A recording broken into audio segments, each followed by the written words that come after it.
Елімізде дінге қызыққан азаматтардың 75% қажетті ақпаратты интернеттен іздейді. Соңғы зерттеулердің нәтижесі осындай. Бұндай тенденция ғаламторда жастарға тұзақ құрған псевдоуағызшыларға оңтайлы болып тұр.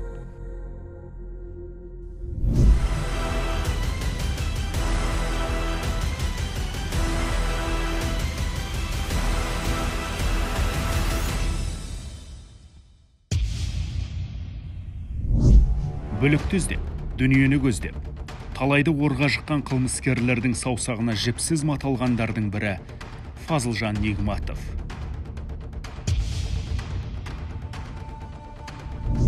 Ол оңтүстік өңірдің тумасы. 2017 жылы таныстарының кеңесімен көп қаржының соңынан Кореяға аттанады. Бірақ келімсекке тегін көже мен көрпесін кім ұсынсын? Жертөле жағалап, түрлі қиындықтан қажыған жерлесіміз зайырлы қоғамға кектенген радикалды уағызшыны интернеттен тауып алып тыңдапты. Play Market'ten мен де намаз үйренем деген парақша соны алып кішкене жаттап үйреніп, соны бастадым.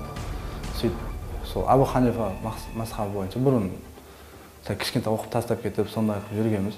Ұлтым өзбек болғаннан кейін сәл өзбекше уағыздар шығып қалатын еді аралығында. Сол Абдуллах Зуфар деген соның уағызын тыңдадым біраз. Зофир Гафоров, лақабаты Абдуллах Зуфар.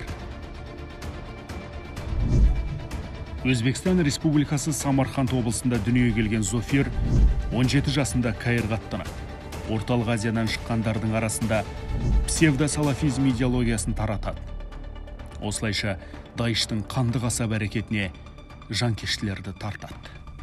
Уағыздарының бағыты, шариғаттың мақсаты бұл құлшылық, ораза, намаз емес. Шариғаттың мақсаты соғысу, дәріл көфірден дәріл исламға хижрат жасау, барынша мұсылмандарға жанымен, малымен көмектесу. Яғни такфир мәселесі, жихад мәселесін орындатып жүрген уағызшы.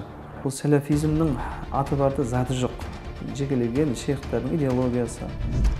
Бұл Шанхай ынтымақтастық ұйымы, аймақтық терроризмге қарсы құрылымының ресми сайты. Бұнда Абдуллах Зуфар лақабатымен танылған радикал Интерпол желісі бойынша іздеудегі қылмыскер деп көрсетілген. Демек, сақтанғанды сақтайтын ақпарат көп, бірақ сын тұрғысынан ойланбаған Фазылжан діндәрмін дегеннің дүбәрі уағызына уланып, абақтыдан бір-ақ шықты. Бұл жихадты қолдайды, бұл радикал бұл жеке парақшамда сол уағыздар тұрып, адамдар көріп, комментария жазып, сондай болған екен. Содан кейін сол ұсталып, сотталдым.